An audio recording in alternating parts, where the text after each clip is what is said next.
بادشاہ نے علماء سے مشاورت کی کہ قوم کی بعض لڑکیاں بڑی خوبصورت ہوتی ہیں، وہ ایسے ہی لڑکوں کو دیکھ کے ضائع ہو جاتی ہے، اگر وہ شہزادوں کو ملے، وزیروں کو ملے تو کیسا ہے؟ بہت اچھا ہے۔ تو یہ جائز ہے کہ لڑکیاں بک جائیں، پیسے دے دیں ہم؟ علماء نے کہا کہ ہاں، بادشاہ سلامت کو اور شہزادے کو آرام پہنچنا چاہیے، اور یہ اختلافی مسئلہ اجتہادی گنجائش ہے۔ فتویٰ لکھا گیا، دستخط ہو گئے۔ جب فتویٰ بازار میں پہنچ گیا، مارکیٹ والوں نے کہا شمس العلم سرخسی کے دستخط کہا ہے، شمس العلم سرخسی کے دستخط کے بغیر اس پر عمل نہیں ہوگا۔ یہ تو سارے اسلام آبادی مولوی ہے، پلاٹوں کے لیے جھوٹ بولتے، ان کے فتوے کا کیا اعتبار؟ شمس العلم سرخسی کی خدمت میں بادشاہ کی تحریر رکھی گئی، جس پر سینکڑوں ایمان فروشوں نے دستخط کیے تھے۔ شمس العلم نے اس کے اوپر آیت لکھی، قرآن کی، حدیث لکھی۔ آیت یہ لکھی وَإِذْ نَجَّيْنَاكُمْ مِنْ آلِ فِرْعَوْنَ يَسُومُونَكُمْ سُوءَ الْعَذَابِ،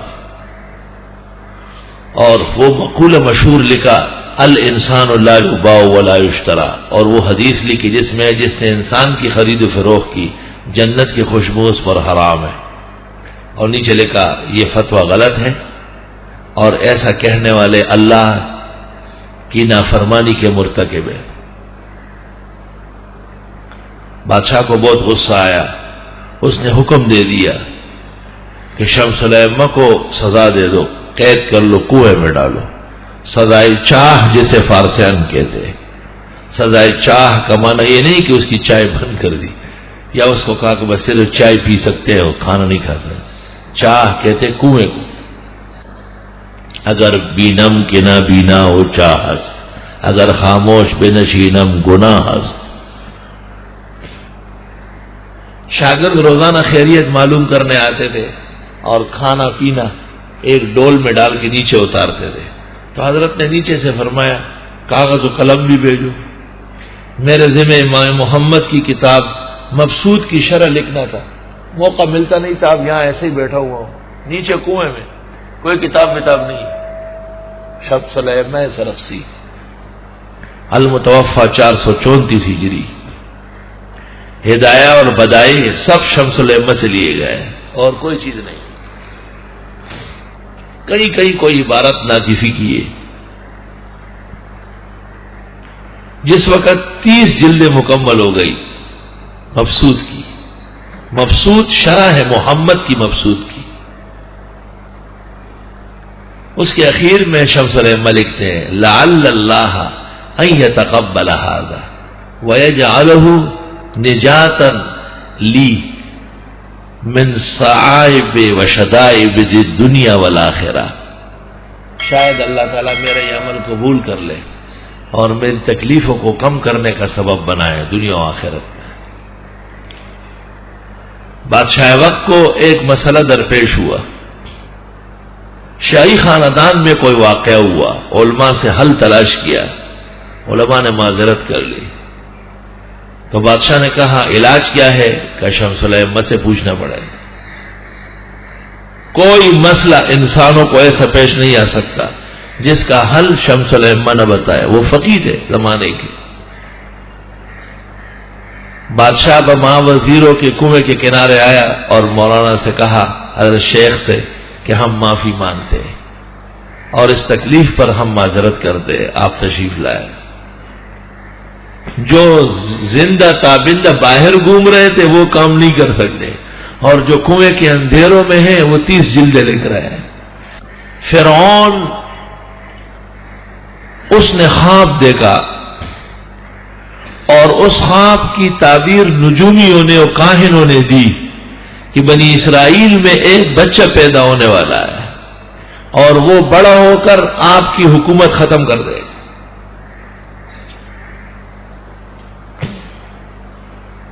تو فرعون نے حکم دے دیا کہ بنی اسرائیل میں نارینہ لڑکا بچہ خبردار زندہ رہے،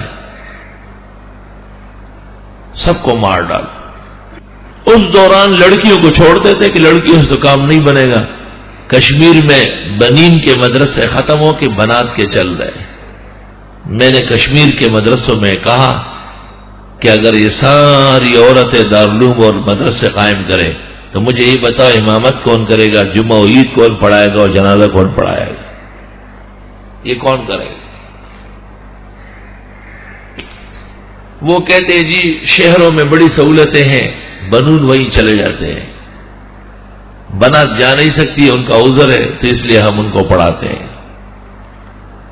لیکن ایک بات اور بھی ہے، وہ یہ کہ بنون کا نظام ایسا بنانا چاہیے کہ ان کو اپنے اپنے شہر میں مضبوط علم مل جائے تو وہ شہروں کا رخ نہیں کریں گے۔ شہروں میں کام زبردست ہوتا ہے۔ یہ کراچی میں بعض سیٹ ہے، وہ کراچی کے مدرسوں سے بڑے جلتے ہیں، یہ بڑے فراوانی میں ہے اور بہت ہی سہولت ہے، ان کو سب کچھ ہے، اور اندرون سندھ اور اندرون پنجاب لوگ روٹی پیاز کے ساتھ کھاتے ہیں۔ تو ایک دن ایک سیٹ کو میں نے کہا بات سنو، وہ لوگ روٹی پیاز کے ساتھ کھاتے ہیں لیکن پورے صوبے میں ملا کر اتنے طلباء دورے میں نہیں جتنا صرف اقصی علوم میں ہے، کام بھی نہیں ہو رہا ہے۔ یہ بھی اچھی طرح یاد رکھو، پیاز روٹی اس لیے کہتے کام نہیں کر رہا۔ ان میں بھی جو کام کرنے والے ہیں اللہ نے وہی ان کو مالا مال فرمایا ہے۔ انعام تو کام پر ملتا ہے۔ منزل کے جستجو میں کیوں کھویا ہوا ہے اتنا اور اتنا عظیم بن جا کہ منزل تجھے پکارے۔ حضرت صلی اللہ علیہ وسلم نے مرض الوفات میں حضرت ابوبکر کو کہا کہ آپ نماز پڑھائیں، مرو ابا بکر فلیصلی بالناس، بخاری میں ابوبکر کو کہے نماز پڑھائے۔ اور ایک موقع ایسا آیا کہ بعض لوگوں نے کچھ پوچھا تو آپ نے فرمایا اب اللہ ان یؤم بالناس الا ابوبکر، اللہ اجازت نہیں دے رہے کہ ابوبکر کے ہوتے ہوئے کوئی نماز پڑھائے۔ آپ نے کہا تھا اقرأ هذه الامہ ابی، اس امت محمدیہ کا سب سے بڑا قاری پیغمبر کی زبان سے وہ ابی بن کعب ہے۔ اقرأ هذه الامہ ابی، بخاری۔ ابی موجود ہے، آپ نے کہا مرو ابا بکر، ابوبکر سے کہو نماز وہ پڑھائیں گے، ابی نہیں پڑھائیں گے۔ کیوں؟ کان ابو بکر اعلمنا، صحابہ کہتے ہیں بخاری اور ابو داؤد، ابو بکر عالم بہت بڑے تھے، وَيُعَلِّمُهُمُ الْكِتَابِ، جناب رسول اللہ صلی اللہ علیہ وسلم خود قرآن شریف پڑھائیں گے اور ان کے علوم اور معارف بیان فرمائیں گے۔ حضرت نے کس طرح پڑھایا ہے؟ میں صرف دو مثالیں دیتا ہوں۔ دیکھو یہ بات عرب عجم اس زمانے میں اور اس زمانے میں ایک جیسی ہے کہ مسلمان کس کو کہتے ہیں۔ یہ نہیں ہو سکتا ہے کہ ایک شخص کو ہم دیکھیں کہ مومن ہے اور کوئی عرب کہے کہ نہیں یہ غیر مسلم ہے، غلط ہے۔ ایمان کا مکمل تعارف اور مومن کا حضرت کر چکے ہیں۔ جن وجوہ سے ایک شخص عربستان میں مسلمان ہوتا ہے ان وجوہ سے عجم کے اندر بھی مسلمان ہوتا ہے، اور جو وجوہ عربستان میں ایمان کے منافی ہے وہی وجوہات عجم کے اندر بھی ایمانی کے منافی سمجھے جائے گی۔ تو ایمان اور کفر کی ایسی تعریف اور تفصیل پیغمبر نے فرمائی ہے کہ مسئلہ بالکل واضح ہو چکا۔ یہ مثال میں نے عقائد میں سے دی، اب اعمال دیکھیں آپ۔ ایمان کے بعد اعمال میں سے پہلا عمل وہ نماز ہے، اور نماز کے لیے شرط طہارت ہے۔ طہارت عرب میں بھی فرض ہے اور عجم میں بھی فرض ہے۔ وضو اور غسل کی فرضیت کا منکر پورے اسلام میں کوئی ایک فرد بھی نہیں، کوئی نہیں. سب کہتے ہیں کہ بے وضو کے لیے وضو فرض، اور جنابت اور حیض اور نفاس کے بعد غسل فرض قطعی ہے. تو پتہ چلا کہ طہارت کا مسئلہ، یا ایھا الذین آمنوا اذا قمتم الی الصلاۃ فاغسلوا وجوہکم اخیر تک، اور وَإِن كُنتُمْ جُنُبًا فَطَهَّرُوا، یہ پیغمبر نے پورے بحث کے ساتھ، تفصیل کے ساتھ، مسائل و احکام کے ساتھ سمجھایا ہے. اب نماز آ گئی ہے. نمازیں 5 ہیں. پہلی نماز فجر ہے اور آخری نماز دن کی عشاء ہے. فجر کے 2 فرض ہے، ظہر عصر عشاء کے 4 ہے، مغرب کی 3 ہے. اس میں ایک قول بھی کوئی اور نہیں، ہر جگہ یہی نماز ہے، شیڈول یہی ہے.